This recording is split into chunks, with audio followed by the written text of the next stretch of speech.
हम तो रखते हैं मुसलमानों का दीन, दिल से है खुदा में खत्मुल मुरसलीन, दिल से है खुदा में खत्मुल मुरसलीन, खत्मुल मुरसलीन।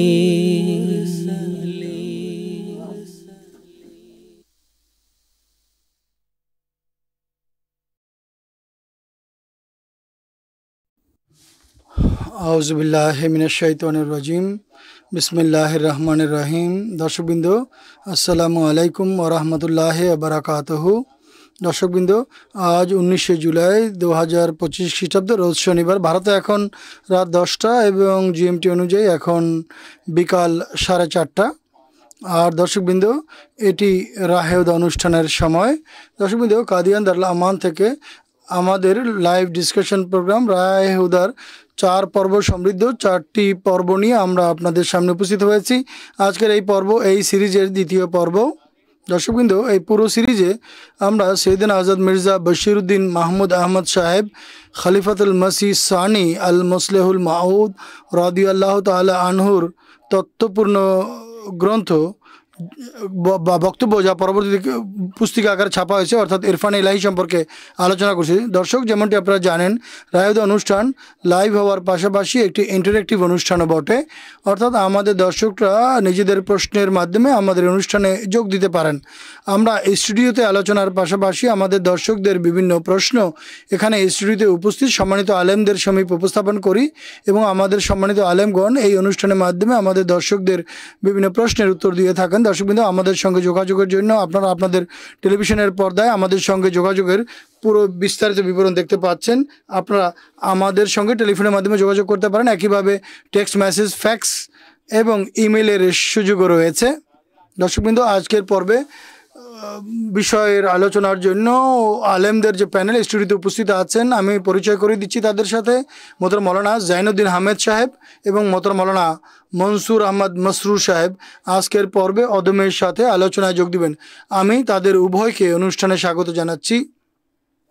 দর্শকবৃন্দ, আল্লাহ তাআলা মানব সৃষ্টির উদ্দেশ্য ইবাদত এবং তত্ত্বজ্ঞান অর্জন আখ্যায়িত করছেন। এটি সেই সুউচ্চ মান যা অর্জন করা ছাড়া মানব জীবন অসম্পূর্ণ এবং নিরর্থক হয়ে থাকে। সৈয়দনা হযরত মুসলিম মাউদ রাদিয়াল্লাহু তাআলা আনহু তার গ্রন্থ ইরফানে ইলাহিতে এই মানব জীবনের উদ্দেশ্যকে খুব সহজ সরলভাবে এবং বাস্তবসম্মতভাবে উল্লেখ করেছেন। এই পুস্তকটি মূলত একটি আধ্যাত্মিক সফরের চিত্র, যা মানুষের হৃদয়ের বীণাকে খোদার ভালোবাসার সাথে যুক্ত করার রীতি বাতলে দিয়েছে। এই সম্পর্কে হযরত মুসলিম মাউদ রাদিয়াল্লাহু তাআলা আনহু বলেছেন, খোদা তাআলার পরিচয় কিভাবে মানুষ লাভ করতে পারে, কোন পথে পরিচালিত হয়ে মানুষ তাদের প্রভুর সঙ্গে প্রভুর ঘনিষ্ঠ হতে পারে। দর্শকবৃন্দ, এই অনুষ্ঠানে আমরা ইরফানে ইলাহির সেই বিষয়ের প্রতি আলোকপাত করব এবং চেষ্টা করব আমরাও যেন এই তত্ত্ব জ্ঞানপূর্ণ সফরের অংশীদার হতে পারি।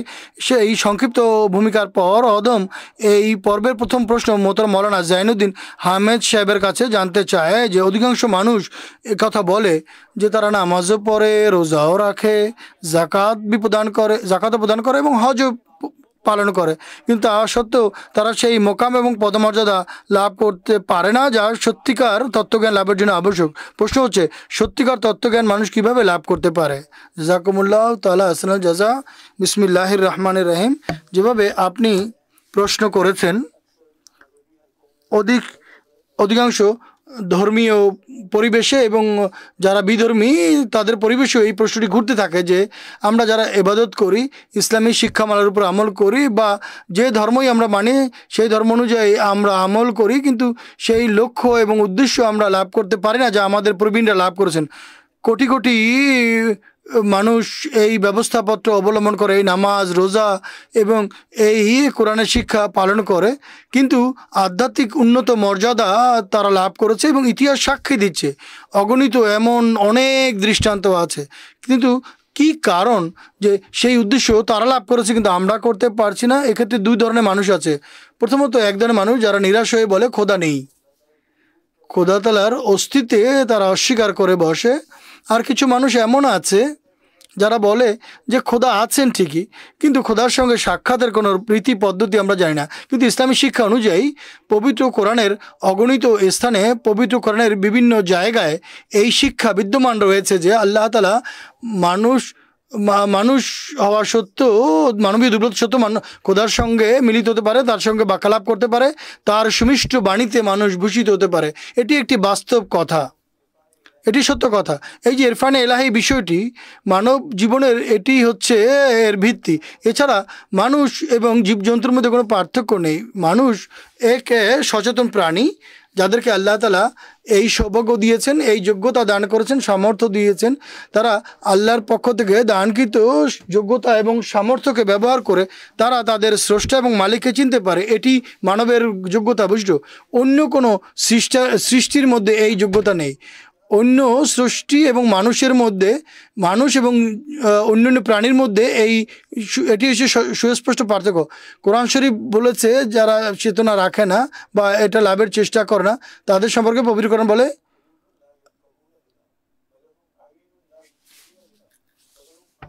لا يسمعون بها أولئك كالأنعام بل هم أضل।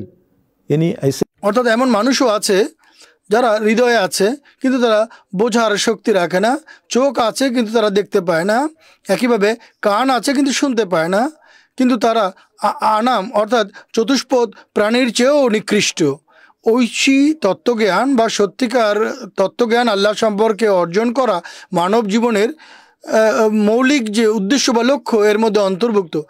এছাড়া মানুষ এবং জীবজন্তুর মধ্যে কোনো পার্থক্য থাকে না, কারণ এটি সেই বিষয় যেমনটি আপনি বলেছেন। সেদিন হযরত মুসলিম মাউদ রাদিয়াল্লাহু তাআলা আনহু যুগের গুরুত্বপূর্ণ বিষয়টিকে দৃষ্টিতে রেখে অত্যন্ত সুন্দরভাবে, সাবলীলভাবে, সহজ ভাষায় এটি উপস্থাপন করেছেন এবং আল্লাহ তাআলার কৃপায় এই যুগের ইমামের জামাতভুক্ত হওয়ার কল্যাণে হাজার হাজার মানুষ এই জামাতে অন্তর্ভুক্ত আছে গোটা বিশ্বে, যারা আল্লাহ তাআলার ফজলে আল্লাহ তাআলার অস্তিত্ব সম্পর্কে সত্যিকার জ্ঞান লাভ করেছে। কীভাবে জানা যায়? কেননা তাদের দোয়া আল্লাহ গ্রহণ করেন, তাদের ইবাদত গ্রহণ করেন। তারা জানতে পারেন যে সত্যিকার অর্থেই আল্লাহ তাআলার সঙ্গে তাদের এক অটুট সম্পর্ক আছে। মানব জীবনের উদ্দেশ্য বর্ণনা করতে গিয়ে আল্লাহ তাআলা বলছেন, ওয়ামা খালাকতুল জিন্না ওয়াল ইনসা ইল্লা লিয়াবুদুন। কোনো আলেম এবং ফোকা আরিফুনও বলছেন, অর্থাৎ মানুষ এবং জিনকে আল্লাহ তাআলা এই জন্য সৃষ্টি করেছেন যেন তারা আল্লাহর ইবাদত করে এবং আল্লাহ তাআলার তত্ত্বজ্ঞান বা মারেফাত লাভ করে। হযরত আকদাস মসিহ মাউদ আলাইহিসসালাতু ওয়াসসালামও এই আয়াতের এই অনুবাদই করেছেন যে আল্লাহ তাআলা জিন এবং মানুষকে এই উদ্দেশ্যেই সৃষ্টি করেছেন যেন তারা খোদার তত্ত্বজ্ঞান লাভ করে এবং আমার ইবাদত করে। ইবাদতের অর্থ মধ্যে এই দুটি অর্থ রয়েছে। এটি আল্লাহর তত্ত্বজ্ঞান লাভ করার এটি হচ্ছে মৌলিক বিষয়, এটি আবশ্যক। কিভাবে লাভ করা যায়, কিভাবে আল্লাহ তাআলার সঙ্গে আল্লাহ তাআলার অস্তিত্বের সংবাদ আমরা পেতে পারি, এটি হচ্ছে আমাদের মূল আলোচ্য বিষয়। এই বিষয়টি অনেক বিস্তৃত, কিন্তু এমন কিছু কিছু কথা আমি ইঙ্গিতে বলবো যার ফলে ইনশাআল্লাহ তাআলা আপনি বুঝতে পারবেন যে কোন পদ্ধতিতে, কোন পথে পরিচালিত হয়ে আমরা ঐশী তত্ত্বজ্ঞানের ময়দানে অবতীর্ণ হতে পারি। আমাদের মনে রাখতে হবে যে এই যে হযরত আকদাস মসিহ মাউদ আলাইহিসসালাতু ওয়াসসালাম বলেছেন, ওমা খালাকতুল জিন্না ওয়াল ইনসা ইল্লা লিয়াবুদুন ইল্লা লিয়ারিফুন, অর্থাৎ খোদা তাআলার তত্ত্বজ্ঞান লাভ করা, মারিফত লাভ করতে হবে। এই অর্থের সমর্থন পাই আমরা একটি হাদিসে কুদসিতে। মহানবী সাল্লাল্লাহু আলাইহি ওয়াসাল্লাম আল্লাহর দিকে আরোপ করে বলছেন, ফারাদতু আন উরফা ফাখালাকতু আদম। मैं एक मख्फी खजाना था, আমি এক গুপ্ত ভাণ্ডার ছিলাম, আমি চাইলাম আমি যেন পরিচিতি লাভ করি, এই উদ্দেশ্যেই আমি আদমকে সৃষ্টি করেছে। সকল পৃথিবী এর মধ্যে মানুষ আশরাফুল মখলুকাত, আর এই উদ্দেশ্যে সমগ্র পৃথিবীকে সৃষ্টি করেছেন যাতে আল্লাহ তাআলার সত্যিকার পরিচয় মানুষ লাভ করে, আল্লাহ তাআলার সঙ্গে সম্পর্ক গড়ে তুলতে পারে এবং নিজেদের ধর্মীয় এবং জাগতিক প্রয়োজন পূরণের ক্ষেত্রে তারা সফল হতে পারে। এখানে প্রশ্ন দাঁড়ায় যে আল্লাহ তাআলার সঙ্গে আমরা কিভাবে সম্পর্ক গড়ে তুলতে পারবো। আল্লাহ তাআলার সত্তা যত ধর্ম পৃথিবীতে আমরা দেখতে পাই, সকল ধর্মের বিশ্বাস এবং দৃষ্টিভঙ্গির মূল ভিত্তি হচ্ছে আল্লাহ তাআলার সত্তা। কিন্তু আল্লাহ তাআলার অস্তিত্ব বরাবর বরা, তিনি পর্দার অন্তরালে রয়েছেন, মানুষের চোখ তাকে দেখতে পারে না। কিভাবে তাহলে আল্লাহ তাআলার সঙ্গে এক সম্পর্ক মানুষ গড়তে পারে, তার সম্পর্কে সত্যিকার জ্ঞান লাভ করতে পারে? আল্লাহ তাআলা স্বয়ং বলেছেন, লা তুদরিকুহুল আবসার ওয়াহুয়া ইদরিকুল আবসার ওয়াহুয়াল লতিফুল খাবির। মানব চক্ষু, চর্মচক্ষু মানুষের আল্লাহকে দেখতে পারে না, কিন্তু আল্লাহ স্বয়ং এমন ব্যবস্থা করেন যে তিনি মানুষের দৃষ্টিশক্তিতে ধরা দেন। আল্লাহ তাআলা এমন প্রভাব দেখান, এমন পরিবেশ পরিস্থিতি আল্লাহ সৃষ্টি করেন যে মানুষ স্বয়ং তাদের ব্যক্তিগত অভিজ্ঞতার আলোকে অনুভব করে, বিশ্বাস করে এবং দৃঢ় বিশ্বাসে উপনীত হয় যে সত্যিকার অর্থে খোদা আছেন। ওয়াহুয়াল লতিফুল খাবির। কেন? আল্লাহ পর্দার অন্তরালে আছেন বা মানুষ মানব চক্ষে তাকে দেখতে পারে না। কেন? তিনি লতিফ এবং কবির, সূক্ষ্ম অতি সূক্ষ্ম। যে জিনিস সবচেয়ে বেশি স্বচ্ছ হয় তা মানুষ দেখতে পারে চোখ দ্বারা, বাহ্যিক চোখ দিয়ে দেখতে পারে, কিন্তু যত সূক্ষ্মাতি সূক্ষ্ম জিনিস আছে এগুলো মানুষ নিজেদের চোখ দিয়ে দেখতে পারে না। অনুপরমাণু, তার দৃষ্টির একটি সীমা আছে, এই সীমা পার করে সে কিছু দেখতে পারে না। আল্লাহ তাআলা যেহেতু সকল আকাশ এবং পৃথিবীর স্রষ্টা এবং অধিপতি, সকল উত্তম গুণাবলী তার, সকল অলৌকিক ক্ষমতার অধিকারী তিনি, সব কিছু তিনি, তাই আল্লাহকে মানুষ কিভাবে বাহ্যিক চোখ দিয়ে দেখতে পারে? কিন্তু যে ব্যক্তি সত্যিকার হৃদয় নিয়ে আল্লাহ তাআলাকে সন্ধান করে, আল্লাহ তাকে নিরাশ করে না। তিনি এমন উপকরণ সৃষ্টি করে দেন যে সেই বান্দা পুরো বিশ্বাসের সঙ্গে, পুরো অন্তর্দৃষ্টির সাথে এবং দৃঢ় বিশ্বাসের সাথে বলেন যে খোদা আছেন। হযরত আকদাস মসিহ মউদ আলাইহিসসালাম এই বিষয়টি তার বিভিন্ন গ্রন্থে উল্লেখ করেছেন। আমি সময়ের দিকে দৃষ্টি রেখে উল্লেখ করতে চাই একটি। তিনি বলছেন যে ঈমান বিল্লাহ, আল্লাহর প্রতি ঈমানের 3টি ধাপ রয়েছেন। জ্ঞান এবং তত্ত্বজ্ঞান লাভের 3টি ধাপের কথা তিনি বলছেন। 1, মানুষ বাহ্যিক উপকরণের উপর নির্ভর করে কোনো জিনিসকে বেলায় বিশ্বাস করে এবং একে বলা হয় ইলমুল ইয়াকিন। পবিত্র কোরআনে এর আয়াত রয়েছে। আর দ্বিতীয়, অনেক সময় মানুষ নিজের অভিজ্ঞতার আলোকে বলে, পর্যবেক্ষণের ভিত্তিতে বলে যে এই জিনিস পৃথিবীতে আছে, এর প্রভাব আছে, একে বলা হয় আইনুল ইয়াকিন, চোখে দেখা জিনিস। এরপর রয়েছে মানুষ নিজে অনুভব করে, অভিজ্ঞতা করে, একে আমরা বলি হাক্কুল ইয়াকিন, অভিজ্ঞতালব্ধ জ্ঞান। হযরত আকদাস মসিহ মাউদ আলাইহিসসালাম খুব সহজ একটি উপমা দিয়ে বিষয়টি বুঝিয়েছেন। তিনি বলেন, যদি দূরে কোথাও ধোঁয়া উঠতে দেখা যায় তাহলে মানুষ ধারণা করে যে নিশ্চয়ই ধোঁয়া আগুনের কারণে সৃষ্টি হচ্ছে। কিন্তু এই যে জ্ঞান, এটি হচ্ছে ইলমুল ইয়াকিন, জ্ঞানলব্ধ বিশ্বাস যে সেখানে আগুন থাকা উচিত, যে কারণে ধোঁয়া সৃষ্টি হচ্ছে। একইভাবে পৃথিবীর যে সৃষ্টি, যে ব্যবস্থাপনা, এগুলি পর্যবেক্ষণ করে আমরা এই পরিণামে উপনীত হই যে একজন খোদা এবং একজন স্রষ্টা এবং একজন অধিপতি থাকা উচিত। এটি হচ্ছে থাকা উচিত এই বিশ্বাস, একে ইলমুল ইয়াকিন বা জ্ঞানলব্ধ বিশ্বাস। যে প্রশ্ন হয়েছে, তুমি কি খোদাকে বিশ্বাস করো? বলে মানে লক্ষণ কি? তিনি বলেছেন, তিনি তার বিশ্বাসলব্ধ জ্ঞান অনুযায়ী বলছেন। তিনি বলেছেন যে যেহেতু সে একজন বেদুইন ছিল, একজন গ্রাম্য মানুষ ছিল, সে তার পর্যবেক্ষণের ভিত্তিতে বলেছিল এবং তা বিস্মিত, বরং তা দার্শনিকদের চেয়েও অনেক উন্নত মানের কথা ছিল বলা যেতে পারে। তিনি বলেছিলেন, আল বারাতু আদম তদুল্লু আলাস সাফির ওয়াস সামাউ যাতুল বুরুজ ওয়াল আরদু যাতুল ফিজাজ আমা তাদুল্লু কদির। कहते हैं कि বলছেন যে উটের যদি পায়খানা কথা দেখা যায় তাহলে মানুষ বলে যে এখান থেকে গিয়েছে, উট এখান থেকে এই পথ পাড়ি দিয়েছে। একইভাবে যদি মরুভূমিতে কোনো পায়ের ছাপ দেখা যায় তাহলে জানা যায় যে এখান থেকে কোনো মানুষ গিয়েছে। এই যে কক্ষপথ বিশিষ্ট আকাশ এবং বিভিন্ন গ্রহ নক্ষত্র, এটি কি এক মহাপরাক্রমশালী সত্তার অস্তিত্বের প্রমাণ দেয় না? এটি হচ্ছে ইলমুল ইয়াকিন। যেভাবে মসিহ মাউদ বলেছেন, যেখান থেকে ধোঁয়া উঠতে দেখা যায়, যদি মানুষ চেষ্টা করে চেষ্টা প্রচেষ্টা করে এগিয়ে যায়, যেখান থেকে ধোঁয়া উঠছে সেখানে গিয়ে যদি তিনি উপনীত হয় আর সচক্ষে আগুন দেখে, এটাকে বলে আইনুল ইয়াকিন। ঠিক একইভাবে তত্ত্বজ্ঞানেরও অনেকগুলো পথ বা সোপান পাড়ি দিতে হয়, সেটি পাড়ি দিয়ে মানুষ আইনুল ইয়াকিনে পৌঁছে। কিন্তু এই যে আইনুল ইয়াকিন অর্থাৎ আগুন আছে, সে তার চোখ দিয়ে দেখেছে যেখানে আগুন আছে, কিন্তু বলা হয় যে এটিও পরিপূর্ণ ঈমান নয়, এর ফলে তো প্রকৃত তত্ত্বজ্ঞান লাভ হয় না। তৃতীয় হাক্কু পর্যায়ে বলা হয়েছে যে হাক্কুল ইয়াকিন, যেখানে গিয়ে মানুষ গিয়ে আগুন দেখবে এবং আগুনকে স্পর্শ করে আগুনের প্রভাব দেখবে, যে তার উত্তাপ অনুভব করবে, একে বলা হয় হাক্কুল ইয়াকিন। এই তিনটি জ্ঞান এবং তিনটি ধাপ এটি ঐশী তত্ত্বজ্ঞানের ঝর্ণা থেকে উৎসারিত হয়েছে।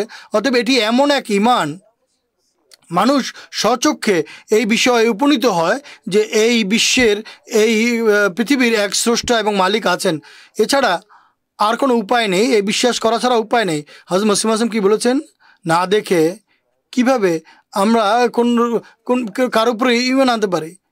কেননা যদি দেখা না হয়, কমপক্ষে তার সঙ্গে কথা হোক, তার সৌন্দর্যের বহিঃপ্রকাশ তো আমরা দেখব।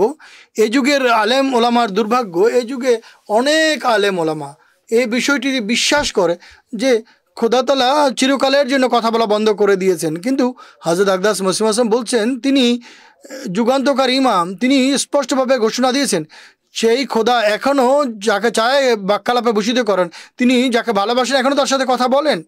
এটি এমন এক পদমর্যাদা যেখানে উপনীত হয়ে মানুষ সত্যিকার তত্ত্বজ্ঞান লাভ করতে পারে, আল্লাহ তাআলার সঙ্গে এক নিবিড় সম্পর্ক করতে পারে এবং থাকতে পারে এবং আছে। এর অবস্থান থেকে উন্নত পর্যায়ে গিয়ে আছে, এই দৃঢ় বিশ্বাসে উপনীত সে হয়, সে তার গভীর অন্তর্দৃষ্টির আলোকে সুদৃঢ়ভাবে এই বিশ্বাসে প্রতিষ্ঠিত হয় যে আল্লাহ তাআলা আছেন। আমি এই বিষয়ের সঙ্গে সম্পৃক্ত হযরত আকদাস মসিহ মাউদ আলাইহিস সালামের একটি উদ্ধৃতিও পাঠ করতে চাই সংক্ষেপে। প্রথম কথা হচ্ছে, যত দলিল প্রমাণ আল্লাহ তাআলার অস্তিত্ব সম্পর্কে আমরা উপস্থাপন করতে পারি করেছি, বিশ্বের সর্বত্র এই দলিল প্রমাণে পরিপূর্ণ। কিন্তু এখানে আরেকটি দলিল আছে যা সকল দলিলের উপরে ভারী। মুসলিম বলছেন সেই দলিল হচ্ছে আল্লাহ তাআলা স্বয়ং তার বান্দাকে বলেছেন যে আনাল মৌজুদ, আমি উপস্থিত আছি। ইন্নানি আলাল্লাহু রাব্বি ইন্নানি আলাল্লাহু ফাবুদনি ও আকিমাস সালাত। খোদা তাআলা স্বয়ং তার বান্দাকে বলছেন যে আমি উপস্থিত আছি। যদি এই আওয়াজ কেউ শুনতে পায়, আল্লাহ তাআলা কাউকে এই সম্মান দেয়, আল্লাহ নিজের অস্তিত্বের প্রমাণ কাউকে দেন, তাহলে এটি এই কথার জন্য সবচেয়ে বড় দলিল যে আল্লাহ তাআলা আছেন। কেননা মানুষের মাঝে এক বিস্ময়কর পরিবর্তন সৃষ্টি হয় এর ফলে।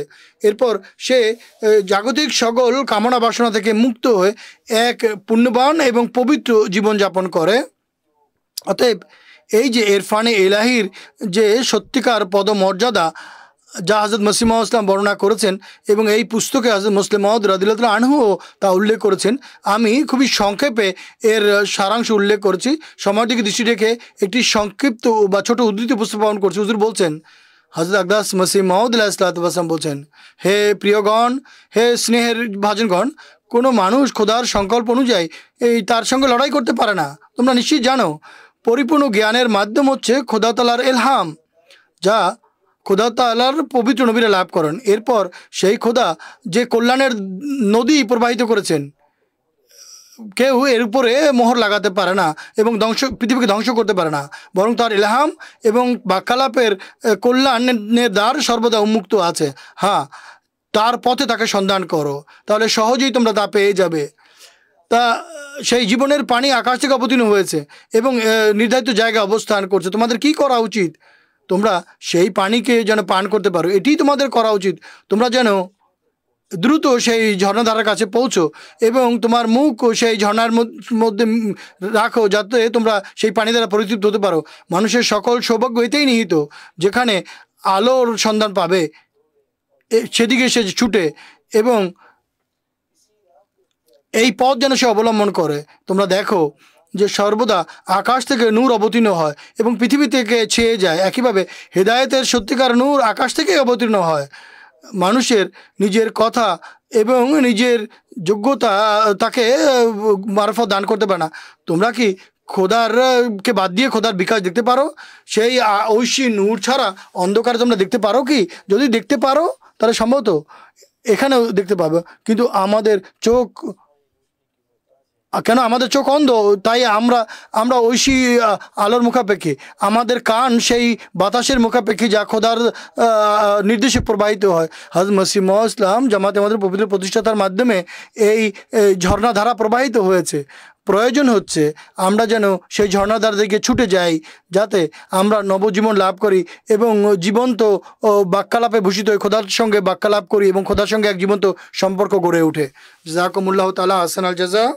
অদমের পরবর্তী প্রশ্ন মোহতারাম মাওলানা মনসুর আহমদ মসরুর সাহেবের কাছে, যে ঐশী তত্ত্বজ্ঞান লাভ করার তত্ত্ব এবং মর্ম কি, এটি ব্যাখ্যা করার অনুরোধ করছি। জাযাকুমুল্লাহ। বিসমিল্লাহির রহমানির রহিম। তত্ত্বজ্ঞান সম্পর্কে আমি বলতে চাই, ইরফান এবং এলম এই দুটির অর্থ একই, কিন্তু এর মধ্যে কিছুটা পার্থক্যও আছে, তারতম্যও আছে।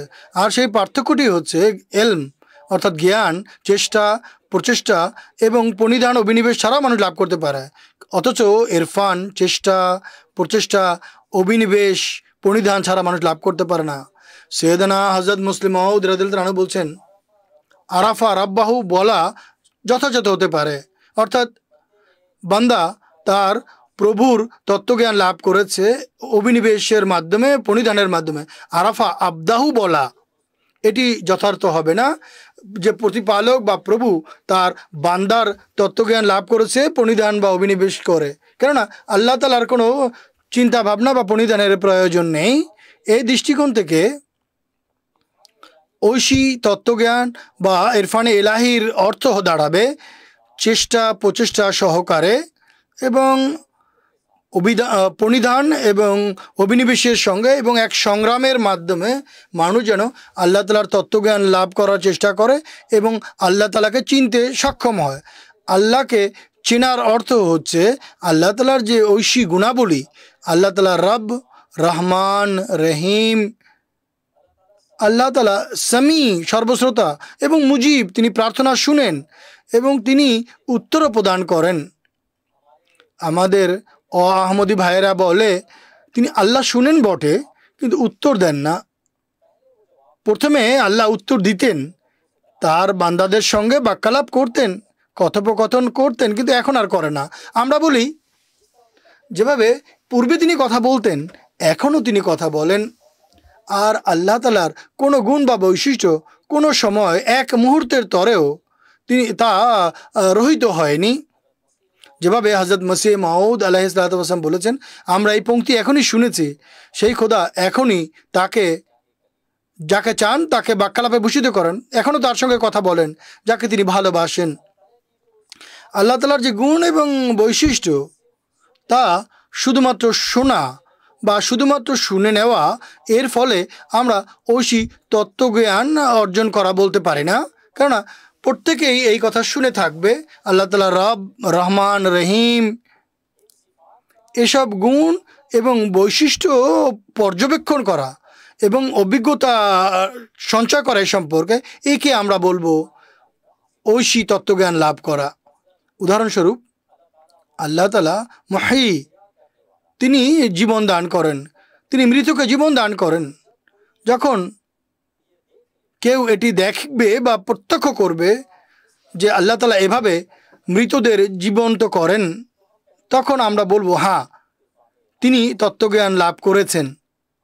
হযরত আকদাস মসিহ মাউদ আলাইহিস সালাতু ওয়াস সালামের যুগে এক ছেলে যার নাম ছিল আব্দুল করিম, সে দক্ষিণ হায়দ্রাবাদ থেকে কাদিয়ানে পড়াশোনার জন্য এসেছিলেন এবং এমন ঘটনা ঘটে, কাদিয়ান আসার পর একটি পাগলা কুকুর তাকে কামড়ায়। কাসুলি হিমাচল প্রদেশে তাকে চিকিৎসার উদ্দেশ্যে প্রেরণ করা হয় এবং সেখানে চিকিৎসা লাভের পর সে কাদিয়ানে ফিরে আসে এবং কাদিয়ানে আসার কিছুদিন পর তার মাঝে আবার উন্মাদনার প্রভাব দেখা দেয়, জলাতঙ্ক রোগের, অর্থাৎ সে রোগাক্রান্ত হয়। কাসলির ডাক্তারদের টেলিগ্রাম পাঠিয়ে জিজ্ঞেস করা হয় রোগীর অবস্থা এই, এখন আমরা কি করতে পারি? তখন সেখান থেকে উত্তর আসে, আব্দুল করিমের জন্য এখন আমরা আর কিছুই করতে পারবো না, মোট কথা তারা বলে দিয়েছিল যে আব্দুল করিমের এখন বেঁচে থাকা অসম্ভব। আর এটি সত্য কথা বটে, যখন কারো মাঝে জলাতঙ্ক রোগ দেখা দেয় তখন তার মৃত্যু শতভাগ নিশ্চিত, এর কোনো ব্যতিক্রম নেই। হযরত মসিহ মাউদ আলাইহিসসালাম এই ঘটনা শুনে গভীরভাবে ব্যথিত হন, উদ্বিগ্ন হন যে এই ছেলেটি এত দূর থেকে পড়াশোনার উদ্দেশ্যে কাদিয়ানে এসেছে, নিজের পিতামাতাকে ছেড়ে, বাড়িঘর ছেড়ে, আত্মীয় স্বজনকে পরিত্যাগ করে, আর এখন তার অবস্থা এমন, তার বাড়ির লোকেরা একথা জানতে পারলে তাদের কি হবে। হযরত মসিহ মাউদ আলাইহিসসালামের এটিও মনে হয় যদি এই ছেলে মারা যায় তাহলে শত্রুরা হাসি ঠাট্টা করার এক সুযোগ পাবে, তারা শত্রুতার আরও সুযোগ পেয়ে যাবে। তাই তিনি অত্যন্ত আকুতি মিনতি করে আল্লাহ তাআলার সমীপে দোয়া করেন। আল্লাহ তাআলা তার দোয়া গ্রহণ করেন এবং আব্দুল করিম আরোগ্য লাভ করে, নিরাময় লাভ করে। তখন হযরত মসিহ মাউদ আলাইহিসসালাতু ওয়াসসালাম এই নিদর্শন সম্পর্কে বলছেন, এই নিদর্শন মৃতদের জীবিত করার নিদর্শনের অন্তর্ভুক্ত। যদি কেউ দেখতে চায় যে মৃত্যু কিভাবে জীবন ফিরে পায়, তাহলে সে যেন এই নিদর্শনটি দেখে। সে যুগে যারা এই নিদর্শন দেখেছিল তারা স্বয়ং এই নিদর্শন প্রত্যক্ষ করেছিল। তাদের ঈমান এবং ইয়াকিন, তাদের ঐশী তত্ত্বজ্ঞানে কতটা উন্নতি ঘটেছিল তা আমরা ধারণাও করতে পারবো না। হয়তো আল্লাহ তাআলার যে গুণ এবং বৈশিষ্ট্য পর্যবেক্ষণ করা, যে এভাবে আল্লাহ তাআলা মৃতদের জীবিত করেন এবং এভাবে আল্লাহ তাআলা মানুষের দোয়া গ্রহণ করেন, একে আমরা বলি ইরফান ইলাহি। সংক্ষেপে এটি হচ্ছে আপনার প্রশ্নের উত্তর। জাযাকুমুল্লাহু তাআলা আহসানাল জাযা। দর্শকবৃন্দ, একজন টেলিফোন কলার আমাদের এই অনুষ্ঠানে যোগ দিয়েছেন, আমরা তার প্রশ্ন শুনবো। বাংলাদেশ থেকে জনাব আরিফুজ্জামান সাহেব এখন আমাদের সঙ্গে টেলিফোন লাইনে আছেন। আসসালামু আলাইকুম ওয়া রাহমাতুল্লাহ। আরিফ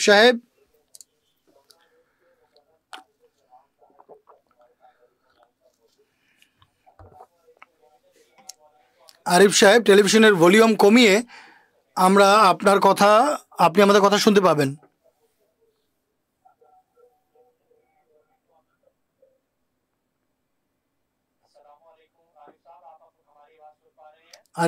আরিফ সাহেব, আপনি কি আমাদের কথা শুনতে পাচ্ছেন? আরিফ সাহেবের সঙ্গে আমাদের যোগাযোগ হচ্ছে না। আরেকটি প্রশ্ন আমরা টেক্সট মেসেজের মাধ্যমে পেয়েছি, সেই প্রশ্নটি আমি এখানে পড়ে শোনাচ্ছি। বুশরা সাহেবা ইউকের ক্যামব্রিজ থেকে প্রশ্ন পাঠিয়েছেন, তার প্রশ্নটি আমরা টেক্সট মেসেজের মাধ্যমে পেয়েছি। তিনি প্রশ্ন করেছেন যে মানুষ অনেক ওজিফায় বিশ্বাস করে যে ওজিফা পাঠ করো তাহলে দোয়া অবশ্যই গৃহীত হয়, এই সম্পর্কে ইসলামের শিক্ষা কি? মোহতারাম মৌলানা জাইনুদ্দিন আহমেদ সাহেবকে অনুরোধ করব সংক্ষেপে এই প্রশ্নের উত্তর দিবেন। আল্লাহ তাআলা এই শিক্ষা দিয়েছেন দোয়া সম্পর্কে।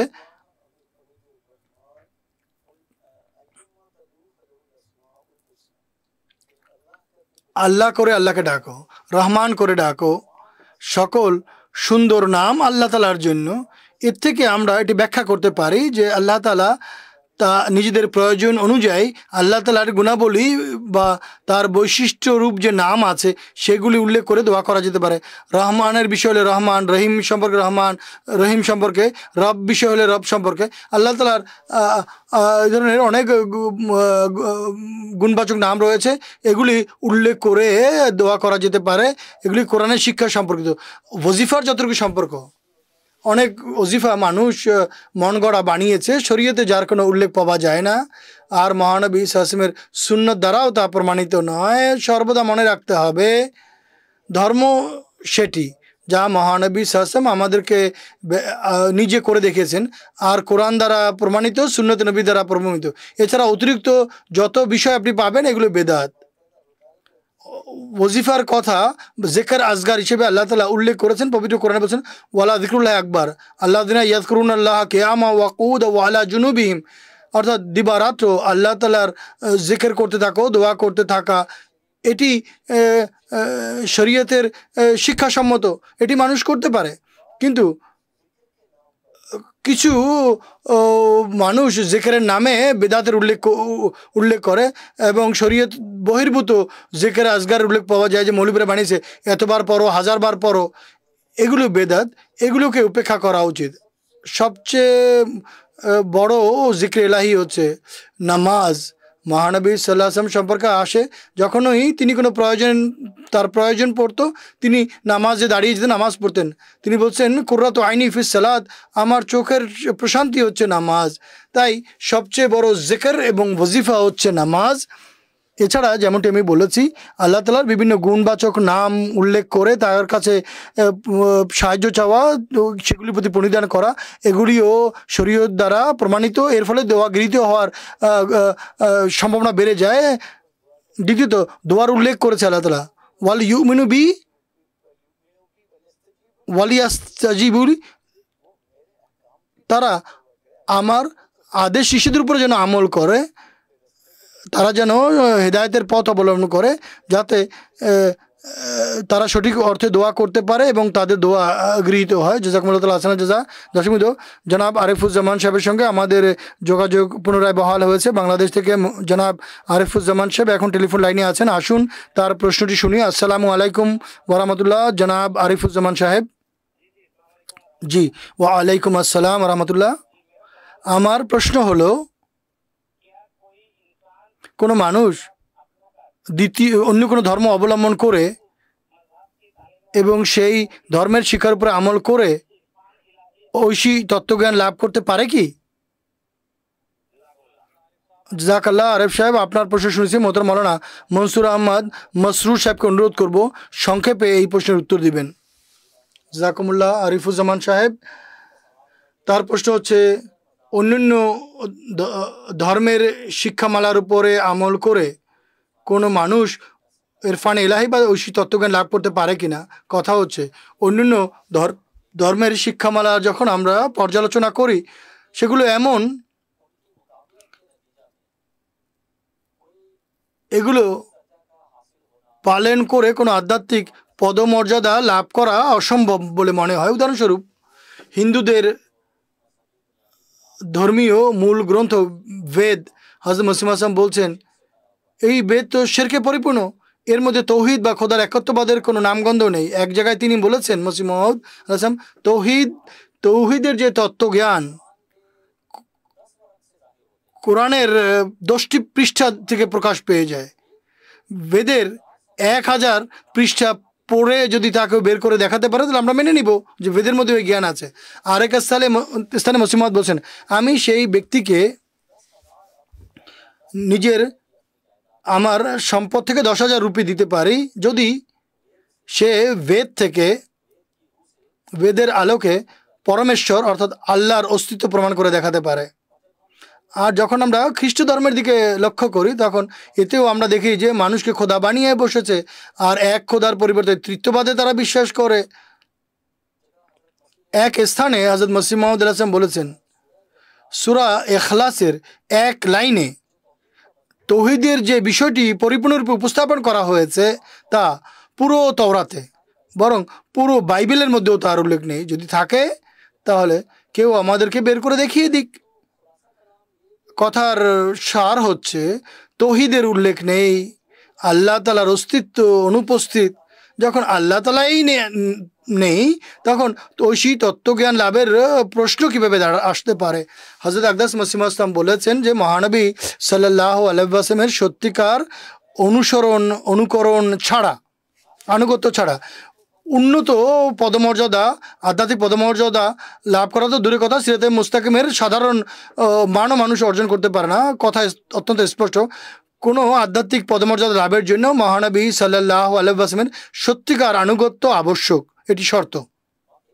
বাকি থাকলো অন্যান্য ধর্মের মাঝে যারা পুণ্যবান বা সৌভাগ্যবান মানুষ রয়েছে, আল্লাহ তাআলা তাদের পথ নির্দেশনা দেন ইসলামের পানে। এরপর তাদের সামনে সত্যের পথ মুক্ত হয়, তারপর তারা যতটা চায় আধ্যাত্মিকভাবে উন্নতি করতে পারে। জাযাকুমুল্লাহু তাআলা আহসানুল জাযা। অনুষ্ঠানকে এগিয়ে নিয়ে যাব। অদমের পরবর্তী প্রশ্ন মাওলানা জাইনুদ্দিন আহমেদ সাহেবের কাছে যে ঐশী তত্ত্বজ্ঞান অর্জনের রীতি বা পদ্ধতি কি সংক্ষেপে বলবেন। জাযাকুমুল্লাহ। এই প্রশ্ন বা এই একই প্রশ্ন মহানবী সাল্লাল্লাহু কাছেও করা হয়েছিল। মহানবী সাল্লাল্লাহু কাছে জিজ্ঞেস করা হয় যে ঐশী তত্ত্বজ্ঞান লাভ করার উপায় কি। रसूलुल्लाह सल्लल्लाहु अलैहि वसल्लम मा हुवा तरीक़ इला मारिफतिल्लाहि ताला रसूलुल्लाह सल्लल्लाहु अलैहि वसल्लम मारिफतुन नफ्स। कहाँ से हमसे মহানবী সাল্লাল্লাহু জিজ্ঞেস করা হয়, এক ব্যক্তি প্রশ্ন করেন আল্লাহ তাআলার তত্ত্বজ্ঞান লাভ করার রীতি বা পদ্ধতি কি? তিনি উত্তর বলেন মারিফাতুন নফস, নিজের রফস সম্পর্কে জ্ঞান অর্জন করো, তাহলে তুমি খোদা তাআলার সম্পর্কে জ্ঞান লাভ করো। এটি অনেক গভীর একটি বিষয়। মানুষ যখন নিজের আত্মার প্রতি প্রণিধান করে, যেকে আলেমে সগীর বলি, একটি হচ্ছে আলেমে কবির, পুরো বিশ্ব ব্রহ্মাণ্ড। মানুষ নিজের ভিতরে নিজের নফসের প্রতি যখন তাকায়, অনেক বিষয় মানুষের ভিতরে রয়েছে, এটি হচ্ছে আলেমে সগীর। এই আলমে সগীরের তত্ত্বজ্ঞান যদি মানুষ লাভ করে, তাহলে আলমে কবিরের মালিক, যিনি কাদের ও মুক্তাদের, খোদা তাআলার সত্তা, তার সম্পর্কে মানুষ জ্ঞান লাভ করবে। দ্বিতীয় আরেক জায়গায় তিনি বলেছেন মান আরাফা নাফসাহু আরাফা রাব্বাহু। কোনো কোনো মহাদিস বলেছেন এটি হাদিস নয়, কেউ কেউ বলেছেন না এটি হাদিস। যাই হোক, এভাবে আরেকটি মহানবী সাল্লাল্লাহু আলাইহি ওয়াসাল্লামের আলী রাদিয়াল্লাহু আনহুর প্রতি একটি বলেছেন লা ইয়ারফু নাফসাহু লা ইয়ারফু রাব্বাহু, যে নিজের নফসকে চিনেনি সে তার প্রভুকেও চিনতে পারে না। মানুষ পবিত্র কোরআনের বিষয়বস্তু অনুযায়ী এই হাদিস, পবিত্র কোরআন বলে, পবিত্র কোরআন বলছে ওয়াফি আনফুসিকুম আফালা তুবসিরুন, জমিন পৃথিবীতেও বিশ্বাসীদের জন্য অগণিত নিদর্শন রয়েছে, অফি আনফুসিকুম, এবং তোমাদের নফসের মধ্যেও, তোমাদের ভিতরেও, আফালা তুবসিরুন, তোমরা কি পরিধান করবে না, অভিনিবেশ করবে না? সর্বপ্রথম আল্লাহ তাআলার তত্ত্বজ্ঞান লাভ করার যে উপায়, তা হচ্ছে মারিফাতে নফস। মানুষ যেন নিজের নফসকে চিনে, নিজেকে চিনে, যে মানুষের সৃষ্টি কিভাবে হয়েছে, সামান্য একটু শুক্রাণু দিয়ে।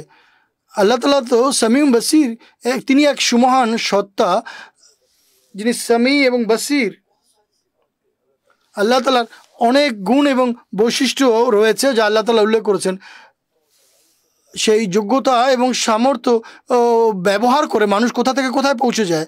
আল্লাহ তাআলা মানুষের মধ্যে 4টি মূল বৈশিষ্ট্য রেখেছেন। এক, যেটি তার দৈহিক প্রবৃত্তির সাথে সম্পর্ক রাখে। আরেকটি হচ্ছে তার মেধাগত যোগ্যতা। আরেকটি যোগ্যতা হচ্ছে যার নৈতিক চরিত্র বা নৈতিক উন্নতির সম্পর্কযুক্ত। আর এক সুমহান সম্পর্ক হচ্ছে তার আধ্যাত্মিক প্রতিপালনের সাথে। মানুষ যখন এই সব খোদা প্রদত্ত গুণ এবং বৈশিষ্ট্যকে ব্যবহার করে আল্লাহ তাআলার পথে সফর আরম্ভ করে, সে সুমহান তত্ত্বজ্ঞান লাভ করতে করতে এগিয়ে যেতে পারে। এমনকি সে আল্লাহ তাআলার সঙ্গে বাক্যালাপের সৌভাগ্যে ভূষিত হতে পারে। সর্বপ্রথম যে লাভ তার হয়, যেভাবে আল্লাহ তাআলার সঙ্গে তার সম্পর্ক নিবিড় হতে থাকে, আল্লাহ তাআলা তার মাঝে পবিত্রতা সৃষ্টি করে। যেভাবে মানুষ নিজের মাঝে পবিত্রতা সৃষ্টি করে, নিজেকে পবিত্র করে এবং খোদা তাআলার সেই পবিত্র সত্তার সঙ্গে সম্পর্ক গড়ে ওঠে।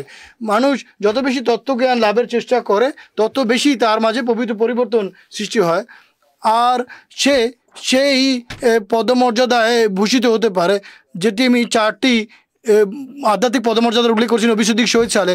এই ধরনের আরও অনেক গুণ বৈশিষ্ট্য আছে, পদমর্যাদা আছে, এগুলো মানুষ লাভ করতে। মানুষ যেন নিজের নফসকে চেনার চেষ্টা করেন যে কত বেশি যোগ্যতা তাকে দিয়েছেন আল্লাহ তাআলা।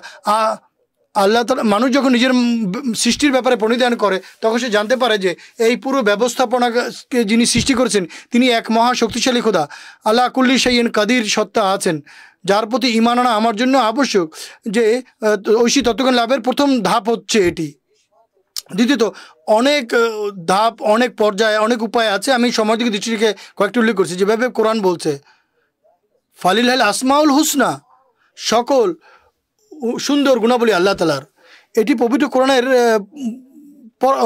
বৈশিষ্ট্য। কেউ 99 বা 100টি আল্লাহ তাআলার নাম উল্লেখ করে, কিন্তু আল্লাহ তাআলা বলছেন সকল গুণ এবং বৈশিষ্ট্য, সুন্দর গুণ এবং বৈশিষ্ট্য আল্লাহ তাআলার জন্য নির্ধারিত।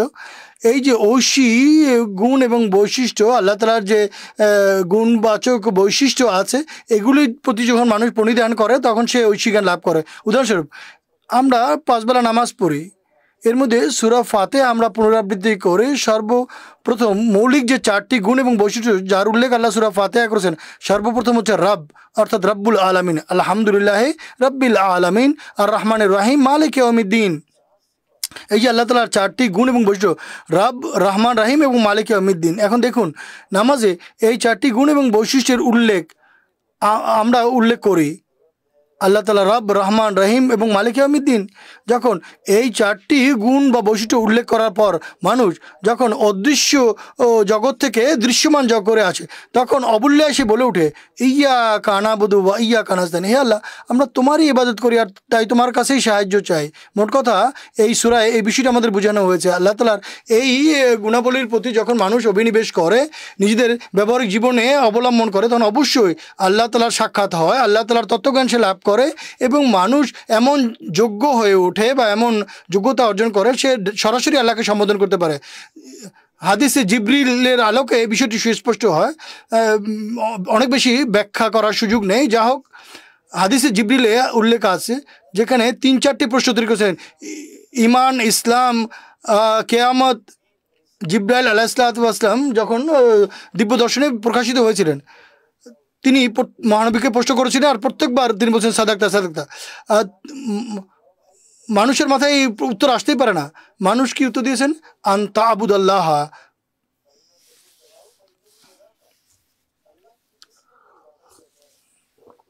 এমনভাবে তোমরা আল্লাহর ইবাদত করবে যেন তাকে তোমরা দেখছো। যদি সেই মোকামে উপনীতি না হও, তাহলে কমপক্ষে এতটুকু বিশ্বাস রেখো যে খোদা আমাকে দেখছে। এটি এমন এক মোকাম, আল্লাহ তাআলার বৈশিষ্ট্য এবং সিফাতের প্রতি যদি অভিনিবেশ করা হয়, অর্থাৎ আল্লাহ তাআলার রুবুবিয়ত এবং উবুদিয়ত, আল্লাহ তাআলার, তো আল্লাহ তাআলা এই বান্দা যেন সবসময় রুবুবিয়ত, খোদা তাআলার যে প্রতিপালক বৈশিষ্ট্য আছে তার প্রতি অভিনিবেশ করে। রবের অর্থ কি? রুবুবিয়ত কাকে বলে? কোনো জিনিসকে তার উৎকর্ষতায় পৌঁছানো, ধীরে ধীরে এর পূর্ণাঙ্গ পর্যায়ে পৌঁছানো, বা ধীরে ধীরে স্টেপ বাই স্টেপ। পৃথিবীতে যা কিছু আমরা দেখতে পাই, দেখুন, অভিনিবেশ করে দেখুন, প্রণিধান করে দেখুন, যে তা মূলত পৃথিবীর এমন কোনো জিনিস নেই যে যার দ্বারা মানুষ উপকৃত না হয়। পৃথিবীর এমন কোনো কিছু নেই,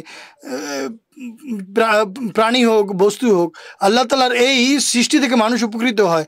এটি এমন এক চিরস্থায়ী বিধান যাকে কেউ অস্বীকার করতে পারে না। যখন মানুষ আল্লাহ তাআলার রুবুবিয়তের প্রতি প্রণিধান করে, তখন সে মানুষও এক দৃষ্টিকোণ থেকে প্রতীকী রূপে রব। যেভাবে আবু তালেব সম্পর্কে এসেছে, যখন আব্রাহা কাবাগৃহের উপর আক্রমণ করতে এসেছিল, তখন তিনি কাবাগৃহ প্রতিরক্ষা করার পরিবর্তে তিনি আব্রাহার কাছে কি বলেছিলেন? আমার উট ফিরিয়ে দাও।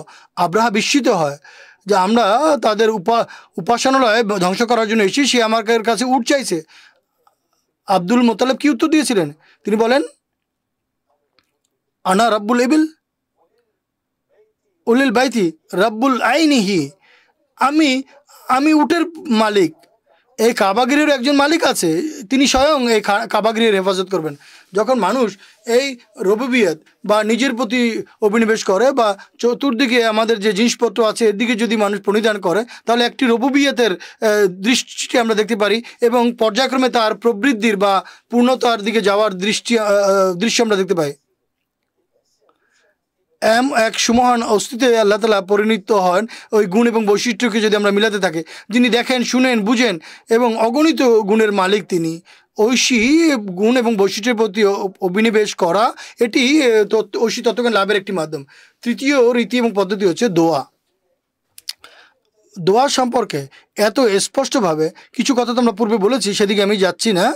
আপনি দেখুন, আল্লাহ তাআলা মানুষ যখন আল্লাহ তাআলার ইবাদত করে, তখন তার মনে এই ধারণা জাগে যে সত্তার আমি ইবাদত করছি, অহরাত্র যার জিকিরে আমি মশগুল, তিনি কোথায় আছেন। যখন এই ধারণা মানুষের হৃদয়ে জাগে, ইজা সাআলাকা ইবাদি আন্নি ফাইন্নি কারিব, যখন আমার বান্দা তোমার কাছে আমার সম্পর্কে প্রশ্ন করে, তাকে বলে দিও আমি নিকটেই আছি। অর্থাৎ আল্লাহ তাআলার সত্তার তত্ত্বজ্ঞান কিভাবে লাভ হবে? তিনি বলছেন আমি তো নিকটে আছি। নিকট হওয়ার প্রমাণ কি? কীভাবে আমরা বলতে পারি যে আল্লাহ নিকটে আছেন? উজিবু দাওয়াতা দাঈ ইযা দান, আমি প্রার্থনাকারীর প্রার্থনা শুনি। এটি এমন একটি বিষয়, যখন মানুষ কোনো কাজের জন্য দোয়া করে, তিনি বিপদগ্রস্ত অবস্থায় এবং বিপদসংকুল পরিস্থিতিতে এবং বৈরী পরিবেশে যখন সে দোয়া করেন, আর আল্লাহ তাআলার উজ্জ্বল চেহারা সে দেখতে পায় এবং আল্লাহ তাআলার তত্ত্বজ্ঞান সে লাভ করে, এরপর আরেকটি কথা আমি বলছি সমাধিকে দৃষ্টি রেখে, এই আরেকটি হচ্ছে সংগ্রাম, চেষ্টা, সাধন। আল্লাহ তাআলা বলছেন ওয়াল্লাযিনা জাহাদু ফিনা লানাহদিয়ান্নাহুম সুবুলানা, যারা আমাকে পাওয়ার জন্য আমার পথে চেষ্টা, প্রচেষ্টা, সংগ্রাম, সাধনা করে, ফিনা তারা আমাদের জন্য। মুসলিম আসলাম ব্যাখ্যা করছেন এর অর্থ হচ্ছে আমাদের ভালোবাসায় নিমজ্জিত হয়ে, আমাদের ভালোবাসায় বিলীন হয়ে যারা আমাদেরকে পাওয়ার জন্য সংগ্রাম করে। লানাদিয়াম সুবুলানা, আমরা বিভিন্ন পথ তাকে দেখিয়ে দেই আমাদেরকে পাওয়ার জন্য। শুধু একটি নয়, অগণিত সুবুল অনবরিত পথ রয়েছে। মানুষ সে পথ পাড়ি দিয়ে আল্লাহ তাআলার দরবারে পৌঁছতে পারে এবং সত্যিকার ইরফান বা তত্ত্বজ্ঞান সে লাভ করতে পারে, যাতে ইহ এবং পরকালে সে সাফল্য এবং সফলতা লাভ করতে পারে। এখন যেহেতু সময় খুব কম, তাই হযরত মসিহ মাসুমের ছোট্ট একটি উদ্ধৃতি উপস্থাপন করে আমার উত্তর শেষ করব। হুজুর বলছেন, আমরা নিঃসন্দেহে পরিপূর্ণ তত্ত্বজ্ঞান লাভের জন্য আমরা ইলহামের মুখাপেক্ষী। আমরা পূর্বে উল্লেখ করেছি এটি, এবং এই পরিপূর্ণ তত্ত্বজ্ঞান নিজের হৃদয়ে ক্ষুধা এবং পিপাসার তত্ত্ব হওয়ার মাধ্যমে পাই। খোদা তাআলা পূর্বেই আমাদের জন্য এই উপকরণ সৃষ্টি যদি না করতেন, তাহলে এই পিপাসা এবং ক্ষুধার অবস্থা কেন সৃষ্টি করেছেন? আমরা কি আমাদের এই জীবন যা পরকালের ভাণ্ডার, এটার মাপকাঠি কি এটি? আমরা কি এতে সন্তুষ্ট হতে পারি যে আমরা সত্যিকার এবং কামেল এবং জীবন্ত খোদার ব্যাপারে শুধুমাত্র কেচ্ছা কাহিনী স্বরূপ ঈমান আনবো, আর শুধুমাত্র নিজেদের জ্ঞানের উপরে আর মেধার উপরে নির্ভর করব? নাকি সকল মারেফত খোদা তাআলার সত্যিকার প্রেমিক এবং সত্যিকার যারা প্রেমিক তাদের মনকে চায় না, সেই প্রেমাস্পদের ভালোবাসায় তারা ধন্য হয়, যিনি যারা খোদা তাআলার জন্য সকল পৃথিবীকে উপেক্ষা করেছে এবং খোদা তাআলার মাঝে বিলীন হয়ে গেছেন, প্রাণ দিয়েছেন, সম্পদ দিয়েছেন, এবং তারা কি এতে সন্তুষ্ট হতে পারে যে শুধুমাত্র একটি কল্পিত বা অলিক একটি বিশ্বাসের উপরে, গল্পের উপর দাঁড়িয়ে থাকবে এবং সেই সত্যের মুখ দেখবে না? এটি কি সত্য নয় যে সেই জীবন্ত খোদা আনাল মৌজুদ বলা সেই মারেফতের পদমর্যাদা দান করে, যা সকল পৃথিবীর দার্শনিকদের যে লেখা গ্রন্থ একদিকে রাখুন, আরেকদিকে খোদা তাআলার আনাল মৌজুদ রাখকে দেখবেন, এর মোকাবিলায় দার্শনিকরা যা বলে যে পুস্তক লিখেছে এগুলো তুচ্ছ মনে হবে। তারা আমাদের কী শেখাবে? যদি খোদা তাআলা সত্য সন্ন্যাসীদের সত্যিকার তত্ত্বজ্ঞান দেওয়ার সংকল্প করেন, তাহলে তিনি অবশ্যই তাদের জন্য বাক্যালাপ বা কথোপকথনের দ্বার উন্মুক্ত রেখেছেন। হযরত মসিহ মাসউমের মাধ্যমে এই যে তত্ত্বজ্ঞানের ধারা এই কাদিয়ানের পবিত্র বস্তি থেকে সৃষ্টি হয়েছে, এই জমজম বা এই ঝর্ণাধারা এখান থেকে উচ্চারিত হয়েছে এবং এখান থেকে সমগ্র বিশ্বে প্রবাহিত হচ্ছে। যারা সদাত্তা তারা ছুটে আসছে এই ঝর্ণাধারার দিকে, যেন তারা সত্যিকার এবং প্রকৃত তত্ত্বজ্ঞান লাভ করতে পারে। যেভাবে আমি বলছি, আজকাল নামধারী আলেম ওলামা অনেক মুসলমান এই বিষয়ে অস্বীকার করে যে খোদা তাআলার এই বাক্যালাপের গুণ এবং বৈশিষ্ট্য বন্ধ হয়ে গেছে, খোদা তাআলার সঙ্গে সম্পর্ক গড়া যেতে পারে না কোনোভাবে। কিন্তু হযরত আকদাস মসিহ মউদ সেই সত্যিকার এবং সঠিক ইসলাম যা নিয়ে মহানবী আবির্ভূত হয়েছিলেন তা পৃথিবীতে এই যুগে উপস্থাপন করেছেন আল্লাহ তাআলার ফজলে। এই কাদিয়ান জনবসতি থেকে উচ্চারিত ধ্বনি আজ 220টি দেশে পৌঁছে গেছে এবং ইসলামের অনন্য সেবা করে যাচ্ছে এই জামাত। জাযাকুমুল্লাহু তাআলা আহসানাল জাযা। কদমের পরবর্তী প্রশ্ন মোহতারাম মাওলানা মনসুর আহমদ মসরুর সাহেবের কাছে, যে কর্ম ছাড়া দোয়া কখন গৃহীত হয়, এই বিষয়টি যদি আপনি উল্লেখ করেন। জাযাকাল্লাহ। এ সম্পর্কে প্রথমে আমি যা বলতে চাই তা হচ্ছে সৈয়দনা হযরত মুসলিম মাউদ রাদিয়াল্লাহু আনহু কোন প্রেক্ষাপটে এই বিষয়টি উপস্থাপন করেছেন। তিনি বলছেন, দোয়া করার সময় বাহ্যিক উপকরণকে উপেক্ষা করা উচিত নয়, কেননা আল্লাহ তাআলার আদেশ হচ্ছে দোয়ার পাশাপাশি তোমাদের দাওয়াও প্রয়োজন। আর বাহ্যিক উপকরণ এবং বাহ্যিক যে জিনিস এগুলো আল্লাহই সৃষ্টি করেছেন, তাই সেগুলো ব্যবহার করার আদেশ আল্লাহ তাআলা দিয়েছেন। তাই জাগতিক উপকরণ বা বাহ্যিক জিনিসপত্র যদি সহজলভ্য হয়, তাহলে তা ব্যবহার করার অনুমতি রয়েছে। দোয়া বা প্রার্থনাকারীর জন্য সেগুলি ব্যবহার করা আবশ্যক হয়ে দাঁড়ায়। অর্থাৎ কারো যদি ক্ষুধা লাগে আর যদি সে চায় তার ক্ষুধা দূর হোক, তাহলে তার জন্য আহার করা আবশ্যক হয়ে দাঁড়ায়। যদি সে শুধু দোয়া করে আর খাবার না খায়, তাহলে তার ক্ষুধা দূর হবে না। একইভাবে যদি কোনো সত্য সন্ধানী বা কোনো শিক্ষার্থী পরীক্ষায় ভালো নাম্বার পেতে চায়, তাহলে তার জন্য আবশ্যক সে যেন দোয়ার পাশাপাশি অনেক পরিশ্রম করে।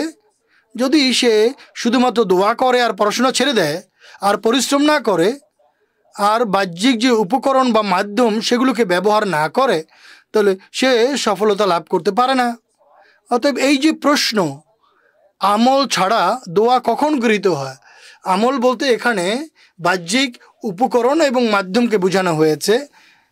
অর্থাৎ বাহ্যিক যে উপকরণ এবং মাধ্যম এগুলোকে ব্যবহার না করে দোয়া কখন গৃহীত হতে পারে এবং কোন পরিস্থিতিতে এই দোয়া গৃহীত হয়, এর দুটি উত্তর হতে পারে যা হযরত মুসলিম মাউদ রাদিয়াল্লাহু তাআলা আনহু বর্ণনা করেছেন। একটি অবস্থা হচ্ছে আল্লাহ তাআলা স্বয়ং যদি নিষেধ করে দেন যে বাহ্যিক উপকরণ এবং মাধ্যম, পার্থিব উপকরণ এবং মাধ্যম ব্যবহার করবে না, যদি এটা আল্লাহ বলে দেন। সুতরাং প্লেগের যুগে আল্লাহ তাআলা হযরত মসিহ মাউদ ইমাম মাহদী আলাইহিস সালাতু ওয়াস সালামকে টিকা গ্রহণ করতে বারণ করেছিলেন আর তাকে বলেছিলেন দোয়ার প্রতি জোর দিতে হবে, টিকা গ্রহণ করবে না। যা হোক, হযরত মসিহ মাউদ আলাইহিস সালাতু ওয়াস সালাম তার জামাতকে টিকা গ্রহণ করতে বারণ করেছিলেন আর শুধুমাত্র দোয়ার কল্যাণে এবং সেই প্রতিশ্রুতি অনুযায়ী, আল্লাহর যে প্রতিশ্রুতি ছিল সেই প্রতিশ্রুতি অনুযায়ী আল্লাহ তাআলা জামাতের সদস্যদের নিরাপত্তা বিধান করেছিলেন, সুরক্ষা করেছিলেন। এই সম্পর্কে সেদিনা হযরত মুসলিম মাউদ রাদিয়াল্লাহু তাআলা আনহুর সংক্ষিপ্ত বা ছোট্ট একটি উদ্ধৃতি খুবই ঈমান উদ্দীপক, ঈমান বর্ধক আমি উপস্থাপন করছি। তিনি বলেন, প্লেগ ভারতে এত জোরালোভাবে ছড়িয়ে পড়েছিল যে প্রতি বছর কয়েক লক্ষ মানুষ প্লেগে আক্রান্ত হয়ে মারা যাচ্ছিল। কিন্তু এত সত্ত্বেও তিনি মসিহ মাউদ আলাইহিস সালাম তার জামাতকে প্লেগের টিকা গ্রহণ করতে বারণ করেছিলেন। প্লেগের একটিমাত্র টিকা আছে বলেই মনে করা হতো, অন্যরা প্লেগে আক্রান্ত হয়ে মারা যেত। কিন্তু তার জামাতের সদস্যরা তুলনামূলকভাবে প্লেগ থেকে নিরাপদ ছিলেন। আর লাগাতার কয়েক বছর পর্যন্ত এই ধরনের ঘটনা ঘটতে দেখে লোকেরা চিন্তা করে অবশেষে নিশ্চয়ই কোনো কথা বা বিষয় আছে। এভাবে প্লেগের কীট আহমদীদের বাদ দিয়ে অন্যদের আক্রান্ত করে আর হাজার হাজার মানুষ এটি দেখে আহমদিয়ত গ্রহণ করে বা ঈমান আনে। বরং হযরত মসিহ মাউদ আলাইহিস সালাতু ওয়াস সালামের যুগের অধিকাংশ আহমদী তারাই যারা এই নিদর্শন দেখে ঈমান এনেছিলেন তার প্রতি। এটি তাদের জন্য অবাক করার মতো ছিল। প্লেগের কীটকে কে বলে, প্লেগের জীবাণুকে কে বলে? অমুক ব্যক্তি মির্জা সাহেবের মান্যকারী আর অমুক ব্যক্তি মির্জা সাহেবের অস্বীকারী। একটি হচ্ছে এই পরিস্থিতিতে যে আল্লাহ তাআলা যদি স্বয়ং বলে দেন যে তোমরা উপকরণ এবং মাধ্যম ব্যবহার করবে না, তাহলে এটি ছাড়াও দোয়া গৃহীত হতে পারে। এরপর আমল ছাড়া দোয়া গৃহীত হওয়ার দ্বিতীয় পর্যায়টি হচ্ছে মানুষ যদি এমন বাধ্য হয় যে সে আমল করতেই পারছে না, অর্থাৎ উপকরণ এবং মাধ্যম তিনি ব্যবহার করতেই পারেন না বা করার সামর্থ্যই নাই। অর্থাৎ কাউকে যদি জঙ্গলে আটকে রাখে, তার হাত পা বেঁধে রাখা হয়, এমন পরিস্থিতিতে তার জন্য শুধু দোয়া করাই যথেষ্ট হবে, কেননা তিনি বাহ্যিক উপকরণ এবং বাহ্যিক মাধ্যম কোনো মাধ্যম তিনি ব্যবহার করতে পারছেন না। অতএব এই দুটি পথ আছে। যদি এ ধরনের প্রতিবন্ধকতা না থাকে তাহলে জাগতিক যে উপকরণ এবং মাধ্যম সেগুলো ব্যবহার করা প্রার্থনাকারীর জন্য আবশ্যক হয়ে দাঁড়ায়। জাযাকুমুল্লাহু তাআলা আহসানাল জাযা। দর্শকবৃন্দ, আরেকটি প্রশ্ন আমরা টেক্সট মেসেজের মাধ্যমে পেয়েছি, সেই প্রশ্নটি আমি এখানে পাঠ করে শোনাচ্ছি। ঝাড়খণ্ড, ভারত থেকে মোকাররম আব্দুল লতিফ আনসারি সাহেব লিখেছেন যে অদমের কাছে কয়েকজন বন্ধু বসে আছেন এবং এই অনুষ্ঠান শুনছেন। আমার প্রশ্ন হচ্ছে, আল্লাহ তাআলার যে কলিম বৈশিষ্ট্য, এই বৈশিষ্ট্য কি এখনও খোলা আছে নাকি বন্ধ হয়ে গেছে? আল্লাহ তাআলার কলিম বা বাক্যালাপ করার বৈশিষ্ট্য সম্পর্কে বলবেন, 2 মিনিটে সংক্ষেপে উত্তর দেবেন। আব্দুল লতিফ সাহেব আনসারি, ঝাড়খণ্ড থেকে। আব্দুল লতিফ সাহেব, এটি ইসলামী শিক্ষার মৌলিক শিক্ষার একটি। আল্লাহ তাআলার কোনো শিক্ষা বা বৈশিষ্ট্য এটি রহিত হতে পারে না, সব চিরকালের জন্য আছেন এবং থাকবেন। আল্লাহ তাআলার সত্তা তার গুণ এবং বৈশিষ্ট্যের মাধ্যমেই আমরা চিনতে পারি। তার এক একটি গুণ এবং বৈশিষ্ট্যকে যদি আমরা উপেক্ষা করতে থাকি তাহলে আল্লাহ তাআলার সত্তাই হারিয়ে যাবে। তাই পৃথিবীতে মনে রাখতে হবে আল্লাহ তাআলার কোনোই গুণ এবং বৈশিষ্ট্য রহিত হয় না, যেভাবে মনসুর সাহেব বলে দিয়েছেন আল্লাহ তাআলার কোনো গুণ এবং বৈশিষ্ট্য রহিত হয় না। এর অর্থ হচ্ছে আল্লাহ তাআলা সর্বদা বাক্যালাপ করেছেন, সেই আল্লাহ আলামু হাইসু ইয়াজ আলু রেসালাত, আল্লাহ তাআলা যার সঙ্গে চাইবেন কথা বলবেন, এটি আল্লাহ তাআলার ইচ্ছা। আল্লাহ তাআলার এই গুণ এবং বৈশিষ্ট্য আছে, কখনো রহিত হয়নি। অগণিত এমন আয়াত আছে, আমি একটি আয়াত উপস্থাপন করতে চাইব। আল্লাহ তাআলা বলছেন মা কানা লে বাশারিন আয়ু কাল্লিমুহুল্লাহু ইল্লা ওয়াহিয়িন আও মি ওয়ারাইহি হিজাবিন আই উরসিলা রাসূলান ফা ইউহি ইলাহি বিইজনি মাইয়াশা। এখানে কোনো মানুষের জন্য, কোনো নবী, কোনো ওলির উল্লেখ করেনি আল্লাহ। তিনি বলছেন কোনো মানুষের জন্য এটি যুক্তিযুক্ত নয় যে আল্লাহ তাআলা তার সঙ্গে কথা বলবেন। আল্লাহ তাআলা সাধারণভাবে কোনো মানুষের সঙ্গে কথা বলবেন না, হ্যাঁ ইল্লা ওয়াহিন, ওহির মাধ্যমে কথা বলবেন, পর্দার অন্তরাল থেকে কথা বলবেন, অর্থাৎ স্বপ্ন এবং কাশফের মাধ্যমে, আও ইউরসিলা রসুলান ফা ইউহি ইলাইহি মাইয়াশা, অথবা রীতিমতো রসুল পাঠিয়ে আল্লাহ তাআলা যা চাইবেন আল্লাহ তাআলা তার প্রতি ওহী করবেন। এখানে মানব শব্দটি আল্লাহ তাআলা উল্লেখ করছেন, এটি পরিধানযোগ্য।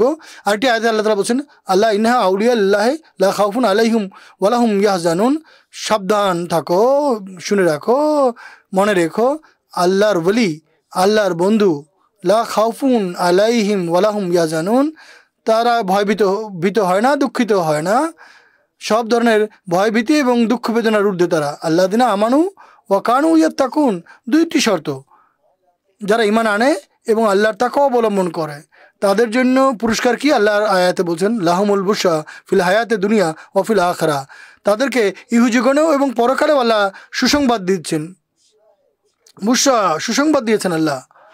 লা তাবদীল লিকালিমাতিল্লাহ, আল্লাহর এই যে বাক্য বা আল্লাহর এই যে সিদ্ধান্ত, এর মধ্যে কেউ পরিবর্তন সৃষ্টি করতে পারে না। কেননা যেহেতু এখানে অনেক জিরোতবিক বন্ধু আছে, তাই আরেকটি আয়াতের দিকে বলছি, আল্লাহ বলছি ইন্নাল্লাযিনা কালু রাব্বুনা আল্লাহু সুম্মা ইসতাকামু, নিশ্চয়ই তারা যারা আল্লাহ তাআলার প্রতিপালকত্ব মেনে নিয়েছে, এরপর আল্লাহকে রব বলেছে এবং এরপর অবিচল থেকেছে, তাতানাজ্জালু আলাইহিমুল মালায়েকা, ব্যাপক সংখ্যায় ফেরেশতা তাদের প্রতি অবতীর্ণ হবেন। বলেছেন আল্লাহ তাখাফু ওয়ালা তাহজানু, তোমরা দুঃখিত হও না, তোমরা কষ্ট পেও না, ওয়াবশারু বিল জান্নাতিল লাতী কুনতুম তুআদুন, তোমরা সেই জান্নাতের সংবাদে খুশি হয়ে আনন্দিত হও যার প্রতিশ্রুতি তোমাদের দেওয়া হয়েছে। এখানে আল্লাহ তাআলা স্পষ্ট করে বলে দিয়েছেন কোরআন শরীফের কোনো শিক্ষা কোনো যুগের জন্য নির্ধারিত নয়, কোনো যুগে গিয়ে এর শিক্ষা পরিবর্তন হয় না, সবসময় ছিল, আছে, থাকবে। আল্লাহ তাআলা স্বয়ং এর হেফাজত করার প্রতিশ্রুতি দিয়েছেন ইন্না নাহনু নাযালনা যিকরা ওয়া ইন্না লাহু লাহাফিজুন। এটি আল্লাহ তাআলার যে কলিম বা কথা বলার বৈশিষ্ট্য, এটি সবসময় ছিল এবং থাকবে। এটি উম্মতে মুহাম্মদিয়ার এক স্বতন্ত্র বৈশিষ্ট্য। অন্য কোনো উম্মতের মাঝে এই বিশ্বাস নেই, তারা বলে পরমেশ্বর আগে বলতো, এখন বলে না। মুসলমানরা তাদেরই সত্যায়নে আজ মুসলমানরা এই বিশ্বাস করতে আরম্ভ করেছে যে আল্লাহ তাআলা কথা বলে না। আসল কথা হচ্ছে তাদের এই অভিজ্ঞতাই নেই, তাদের আশা প্রত্যাশা এতটা নোংরা হয়ে গেছে যে তারা যোগ্য নয় যে এমন পবিত্র সত্তার সঙ্গে সম্পর্ক করবে যিনি তাদের সঙ্গে কথা বলবে। যেহেতু তারা সেই পথে যায়নি, তাই তারা বলে দেয় যে এই পথই নেই। ইসলামের যে মর্যাদা, মহিমা এবং স্বতন্ত্র বৈশিষ্ট্য হচ্ছে এই আল্লাহ তাআলা কোনো গুণ বৈশিষ্ট্য রহিত হয়নি। এটি এ যুগেও আছে, পূর্বে ছিল এবং ভবিষ্যতে থাকবে। এটি এক অটল সিদ্ধান্ত। দর্শকবৃন্দ, এরই সাথে আমাদের আজকের এই পর্বের সময় শেষ হয়ে যাচ্ছে। অনুষ্ঠানের শেষ দিকে অদম সৈয়দনা হযরত আকদাস মসিহ মাউদ আলাইহিসসালাতু ওয়াস সালামের একটি উদ্ধৃতি উপস্থাপন করবে। হযরত মসিহ মাউদ আলাইহিসসালাতু ওয়াস সালাম বলেন, মানুষ যখন খোদা তাআলার ভালোবাসার আগুনে পড়ে নিজের সকল সত্তাকে জ্বালিয়ে পুড়িয়ে দেয়, তখন সেই ভালোবাসার মৃত্যু তাকে এক নতুন জীবন দান করে। তোমরা কি বুঝতে পারো না? ভালোবাসা এক অগ্নিরূপ এবং পাপও এক অগ্নি। অতএব এই আগুন, যা ঐশী ভালোবাসার আগুন, তা গুনার আগুনকে পুড়িয়ে ছাই করে দেয়। এটি মুক্তির উপায়। কাদিনের আর্য সমাজ এবং আমরা, রুহানি খাজাইন 20তম খণ্ড 448 পৃষ্ঠা। দর্শকবৃন্দ, এরই সাথে আমাদের আজকের এই পর্ব শেষ হচ্ছে। ইনশাল্লাহ আগামী পর্বে এই একই বিষয় নিয়ে আমরা আলোচনা অব্যাহত রাখবো। ততক্ষণ পর্যন্ত অনুমতি দিবেন। আসসালামু আলাইকুম ওয়া রাহমাতুল্লাহি ওয়া বারাকাতুহু। के यही नूर खुदा पाओगे। लो तुम्हें तौर तसल्ली का बताया हमने। आओ लोगों के यही नूर खुदा पाओगे। लो तुम्हें तौर तसल्ली का बताया हमने।